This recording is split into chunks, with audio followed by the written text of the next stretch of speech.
Welcome. In front of me I have the Motorola Razr 50 Ultra, and today I will go over unboxing. I'll look at a quick look at the phone itself and its specs. So, popping it open, have a little sticker on the back that's holding everything closed and sealed. Cutting that, we are taken to, well, again, nice smell of the box. I always like to point that out. I've grown too accustomed to like garbage, plastic, fake smells of most packaging. Motorola does send their like mid-range devices and high-end ones, so when you open up the box you're greeted with a nice pleasant smell rather than smell of China. So that's pretty cool. And obviously just adds to the experience. Now inside of here we have a case that comes provided with a device. It's a long case. There we go. So I'm gonna set that to the side.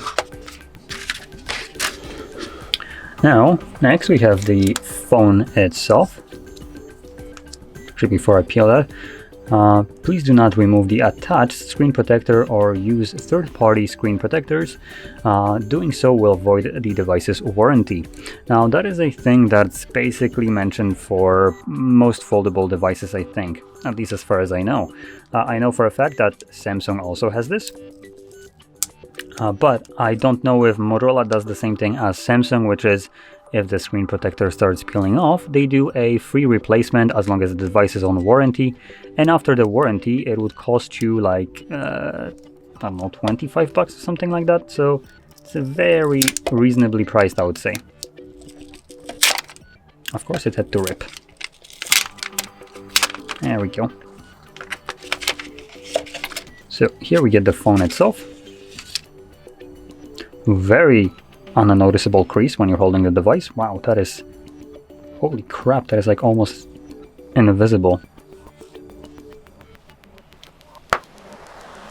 Okay, folds flush, nice. Gonna set it to the side. Now, under that we get a, is that a cable? No, that's not a cable, that's a, is that like a belt? Are you supposed to wear this like a purse or something? Anyway, I'm gonna set that to the side. Now next we got our charger. That's a 68 watt charger, pretty good one. And we here most likely have a charging cable. And indeed we do. Now the charging cable provided is a Type-C to Type-C cable, so I'm just gonna put it back in. Nothing really surprising there. So let's just move the boxes out of the way. And now look at the device itself. I'm gonna boot it up. So starting off with the inside display, that's a 6.9 inches of display running a resolution of 1080 by 2640 pixels. It is a, what is it? Where is the actual info? Oh, that's all. Okay, there we go. I think I found it. So we have foldable LTPO AMOLED display, 1 billion colors, Dolby Vision, 165 Hz refresh rate, HDR10 Plus certification, and a peak brightness of whopping 3000 nits. Also boasts a 84.9% screen to body ratio and a pixel density of 413 pixels per inch. Additionally, the external display right here is another LTPO AMOLED display, again 1 billion colors, Dolby Vision, 165 Hz refresh rate, HDR10 Plus certification, and a peak brightness of 2400 nits. So a little bit less bright, but still stupidly bright all in all. And that is a 4-inch display with a resolution of 1272 by 1080 pixels, boasting about 417 pixels per inch with a Gorilla Glass Victus. Okay, so there we go. That's all the specs for the screen, and the screen in simple words is great right here. The thing that is better that I do want to point out as much as I can, the crease. My goodness, it's like almost invisible. And I don't actually feel the crease when swiping my finger over it. I just feel like there is a little bit more room there, so it's more hollow there, but it's like unnoticeable whatsoever. Wow, that is going to be great improvement over most foldable devices, as I did use before Samsung Galaxy, I think it was Fold 4, and that device had a just egregious crease, and outside of the crease being there, it didn't really bother me as much as the fact that when you're using such a device outside in daylight, the crease always reflects sunlight somehow, and it's very hard to find an angle so you're not getting like reflecting sun straight to your eyeballs, which is obviously annoying, as you might imagine. So having some foldable device or display specifically that has almost completely flat glass right here, that's fantastic. And you can see it's barely like warping the image that you're seeing as a reflection. So you can see very minimal. Wow. So yeah, that is amazing. Now let's talk about the internals and the cameras. I'm gonna start off with the cameras actually. So we have on the cover display dual camera setup. Sorry for that. We have a dual camera setup, and the main camera is a 50 megapixel f1.7 aperture 24mm wide lens with dual pixel PDAF and optical image stabilization. And then besides that, we have a 50 megapixel f2.0 aperture telephoto lens with 2x optical zoom and PDAF. And with those cameras, you can record videos at 4K up to 60 frames and 1080p also 60 frames, with slow motion support for 120, 240 and 960 frames, supporting HDR10+ and gyroscopic electronic image stabilization. Then if we open it up, we have a hole punched selfie cam, and that is a 32 megapixel f2.4 aperture wide sensor that will allow you to also record 4K videos at 60 frames and 1080p also at 60 frames. So all in all, great camera setup right here, supporting pretty nice refresh rates for your video recording at 4K. And moving on into the internals, we have a 4000 mAh battery, supports 45 watts apparently wired charging, which is weird considering the charger comes with a 68 watts charging. Let's see if I can actually see this. Yep, apparently it's 45 watts wired charging, but we get a better charger in the box. Honestly, I didn't actually expect that. So the inclusion of a charger is already surprising, as most manufacturers just kind of be like, we care about the environment, that's why we pump out dog shit year by year on such a astounding rate that we care so much that we're not going to give you a charger in a box. And Motorola did give you a charger in a box, and furthermore, they give you a better charger in a box than the phone can actually charge, which, again, I consider that to be a plus. I can now actually... I don't need to go out of my way to buy a stupid charger for a phone that I already paid over $1,000. So yeah, props to Motorola for that. That is so good. Now, the battery size right here is on a smaller end, considering it's only 4000 milliamps, but it's still a decent battery size all in all. And it's something that it's expected from a folding device, as those devices tend to struggle with just filling batteries, as they do need to also have the hinges in here and all that stuff. So there's a lot of space being taken by some other things in here. So you have less space than you do in a conventional device. Therefore, also the battery needs to be smaller to fit in that space. Now, moving on into the processor, storage and RAM. Let's start off with the storage and RAM. So this device starts off with 256 gigs of storage and 8 gigabytes of RAM, and can go up to half a terabyte with 12 gigs of RAM, all running on UFS 4.0 storage type. So pretty good storage type. The entry version of it seems to be pretty okay. Again, for 1200 euros that this device costs, actually, I would expect to have more than 8 gigabytes of RAM, but that's just my kind of opinion. I just expect more from such a priced device. And I'll just kind of go over later on why I considered I would like to have more offered in here than in terms of specifications than I do when it comes down to comparing it to some other folding devices that I can pick up. Now,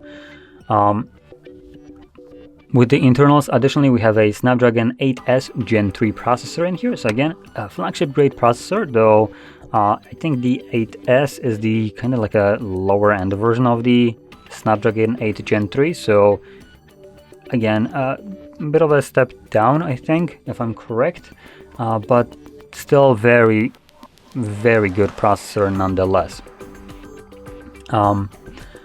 And that basically sums up the internals. Now, going over the build quality of this device, we have aluminum frame, as you can see all around. I think it's aluminum. Let me quickly check. The glass front, obviously plastic front. Oh, unfolded. So yeah, the screen right here is made out of plastic. No matter what the basically everyone tries to tell you with the it's a thin glass. Let's be honest, it dents, it acts like plastic. For like here, it's plastic. So whatever you want to call it, your plastic display, it's still plastic at the end of the day. Or acts, if it acts like one, quacks like one, it's plastic to me. So yeah, that's the unfolded. Now front glass right here, and silicone polymer back. That's the basically leather that you have at the back, or fake or eco leather as it's called. It's a nice touch. I really like it. I genuinely like the devices that have the eco leather, and that leather, for as far as I know and have seen, it holds up really well over time, so it doesn't get damaged kind of like the leather would. So that's a really nice kind of thing, and it just adds a bit more grip texture to the back of the device and more style, I would say. And the only thing that kind of bugs me is the fact that the aluminum frame right here has this kind of more of a bluish hue to it, which is very hard to pick up on camera as it is a very dark one. So it doesn't contrast, in my opinion, too well with the more of a black eco leather back. Would have been, in my opinion, much nicer if it was just like straight up black. Okay, and lastly, the screen right here at the front, which is very hard to show right now as I would need to set up the device, which I guess I will do just so I can showcase this. It's basically wrapping around the cameras, so you have this kind of like nice effect. Come on, can I quickly set it up? Still nothing? Not now? Not now.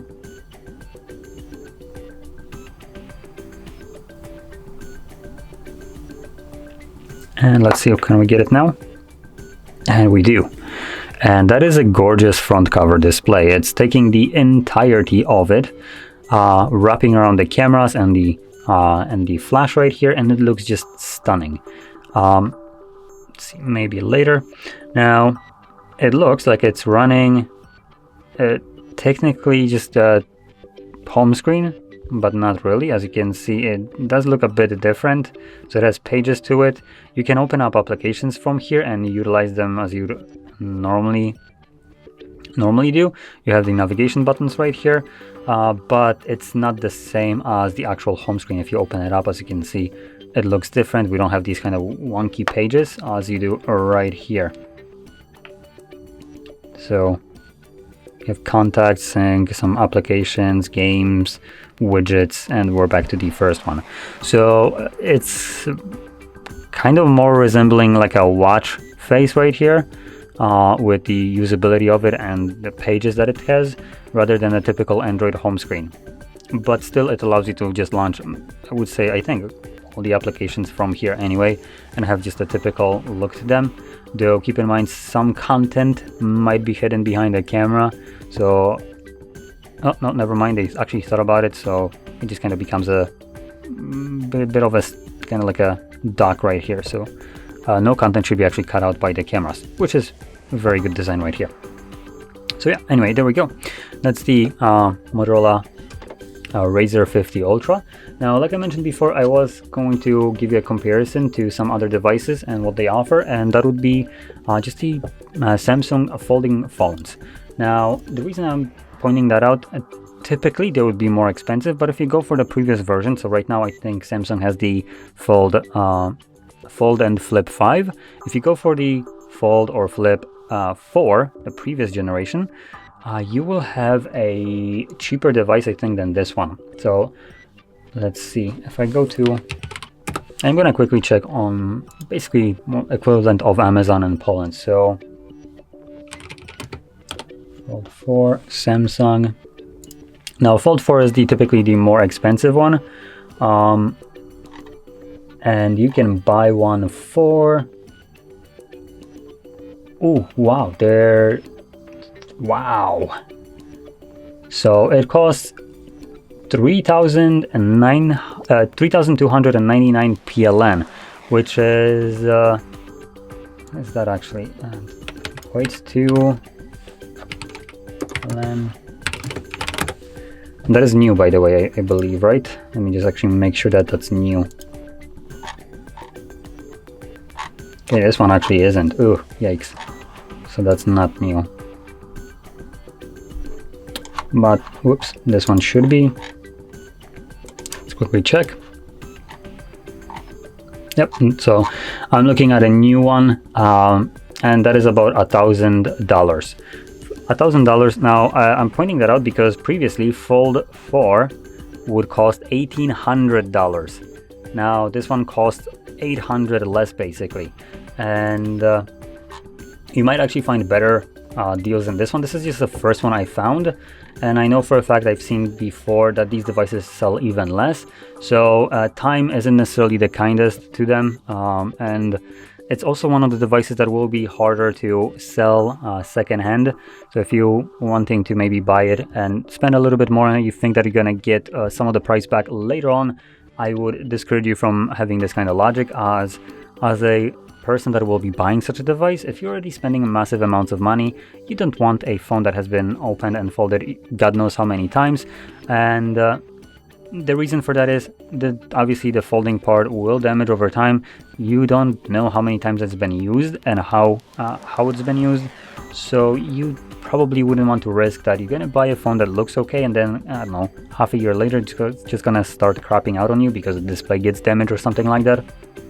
So it's a phone that you'd most likely be buying new when you're spending this kind of cash in general, I would argue. So these devices, all in all, the folding phones, lose a lot on value over time, and that's kind of why you're seeing these just older version of these phones at such a discounted prices. And those are new. Second-hand ones are even cheaper, though I wouldn't recommend going for the second-hand. And like I wanted to say that before, just kind of sidetracked, this costs over 1,200 euros. You can buy for about like 200-300 less euros the Fold 4, which has already also great specifications with a Snapdragon. I think the Fold 4 came with a Snapdragon 8 Plus Gen 1, I believe, though I could be wrong. So yeah, it was still a fantastic device. I used it myself. That was my main daily driver that I've used for almost 2 years. 2 years, like without like 4 months, I think. And it did break down on me, the folding part of it, which is one of the downsides of any folding phone. As it does fold, it does break down after some time. Now, typically that would be covered by warranty for most devices, or all the devices, but the way I purchased my device, for some reason that wasn't covered by the warranty because seller was, I guess, Amazon and all that stuff. So I just kind of returned it to the seller and gained back all the money that I spent on it 2 years after using the device, which basically created for me having a free phone for 2 years. So I did kind of win on that one.